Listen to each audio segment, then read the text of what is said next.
Lord, I thank you for sunshine, thank you for rain, thank you for joy, thank you for pain. And if they had enough sense to open a book and study history, they wouldn't be going out here and voting these Democrat tickets because the Klan was founded by Democrats. Bitch, you think it's small. We need to be thinking big. You need to be thinking big, bitch. You need to be thinking big, bitch. Think big, bitch. He was so cool. He what? He looked so cool. You are now tuned in to Method Madness.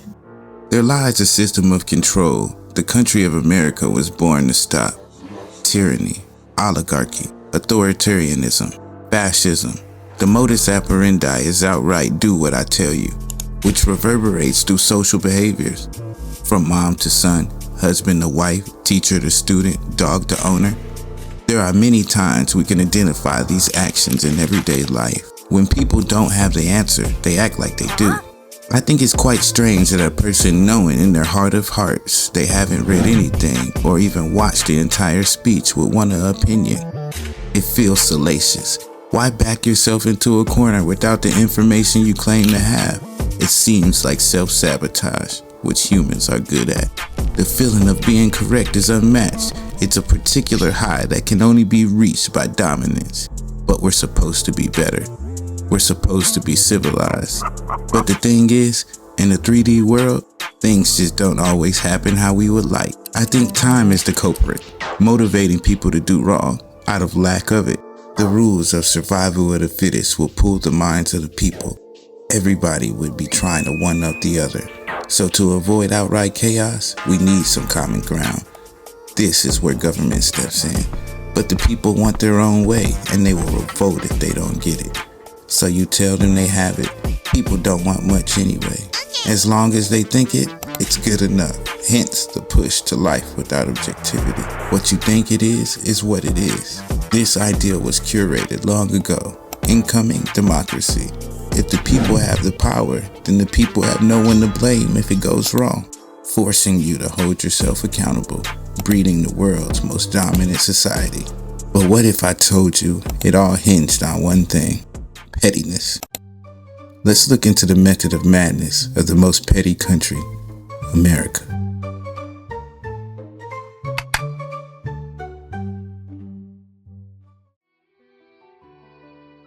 Imagine you have a friend that you don't like anymore. But the thing is, you gave your friend a car and you want it back, naturally. Your friend said it's a gift and he's not giving it back, respectfully. So you call the police on him and say he has drugs and a machine gun around minors, after planting the evidence of the lies you just told. You arrive when the police get there. You wait for them to wreck everything and leave. Then you conveniently go get your car and whatever else you can get your hands on the way out. And let me not forget, you put another brick in his basement in case you want to come back and get something else. You can never be too sure. That's basically what happened when George Bush Jr. was president and the whole Afghan war thing. The only reason this was okay for someone to do is the most infamous human doctrine. He did it. This is on a completely different scale from everything else that has gone before. It is an assault on the human senses. Ambulance crews took to the streets to tend to civilian casualties. 300 of these frightening weapons were aimed at Baghdad during the night. Tossing all the shame off America directly. One of the most clever mindfucks. Not many people know, but there's no law saying you can only serve 2 terms. It's just tradition. Tradition of always having someone else to blame. I call it whatever works bureaucracy. If we ever get it wrong, we can blame it on the last guy and keep it moving. Unlike any other superpower in the world. Range, people, range. The most recent time this happened was during the last 8 years from Biden till now, about the Ukraine war. 1 second, America's giving guns, then Ukraine starts clearly losing. Then America's all like, where's my money for my guns? Since you don't have it, give me those rocks. Ukraine says, I thought you were gonna keep our funding no matter what.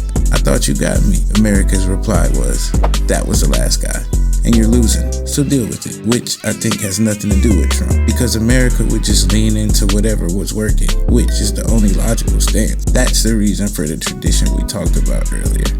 America's a smart cookie. It puts itself in the best place to be the winner. In street terms, the shit was petty.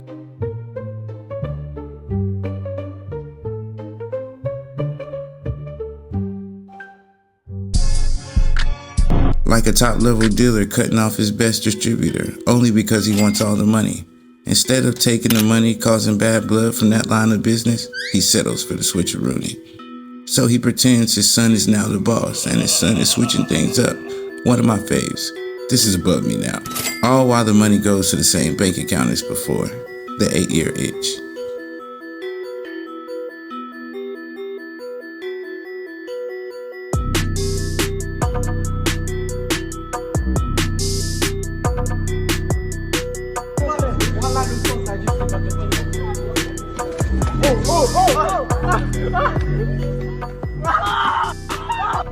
Human doctor number 2, you started it. There's only a few things that makes it okay to start a fight. A, somebody hurt you, or B, somebody hurt your family. These are the only reason that makes it okay to do bodily harm and not feel guilty afterwards. Shamelessness is what it takes, and America noticed. Then, as always, restart that groin. Shame is a hell of a feeling, keeping everybody in check like laws do. For the most part, is what keeps us humane. Shame is what berates people that think they've done something wrong. Shame is on a spectrum. The amount of shame you feel is based off your upbringing and what society expects. If you grew up around pot smoking, you likely won't have shameful feelings about it, and vice versa. America, the narrative pros, again pick up on tricks of the trade. If you want something done, make everybody feel bad, like they have fault. This is one of the quickest ways to get action out of another human. Following the guidelines and failures of Rome, America sharpens its citizens through guilt, accountability, and pride, resulting in a mindless soldier ready to die for anything. The dedication comes from pride, the pride of feeling like you're part of something better. Hence why America harps on the "we are the people" ideal. Only in America do we double down on the "you started it," creating the world's most confident people, equaling the unparalleled economics, technology, and societal advancements. We are the best in the world. Petty. Basically, giving everyone gang rags with the US decal on it. You shouldn't have started it, because we'll finish it. Here's the inch, so we can take a mile.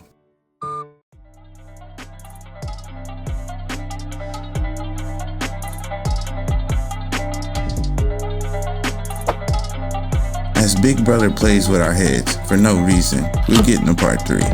The best kind of sword is double-sided, being you can strike at any angle. Hide your hand with the velvet glove. Picture you like a girl and you're wanting to take her to the dance in 3 days, but she has a date.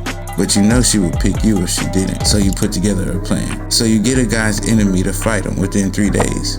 She cries, you sweep in, and you get the girl. All too easy. So you take flight. Everything but the fight is going to plan. And then that moment, you blew it. They don't end up fighting, and you get a black eye because you're standing too close.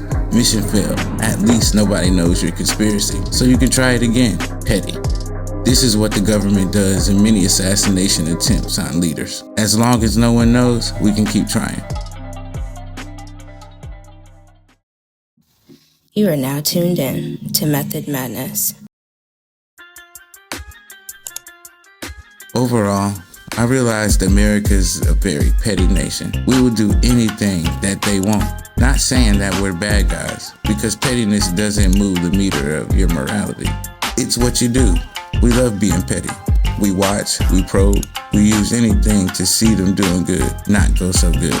That is the petty culture of America. Anything you can do, I can do better. I think we're missing a step, so let's get after it. Motivation and jealousy are different sides of the same coin.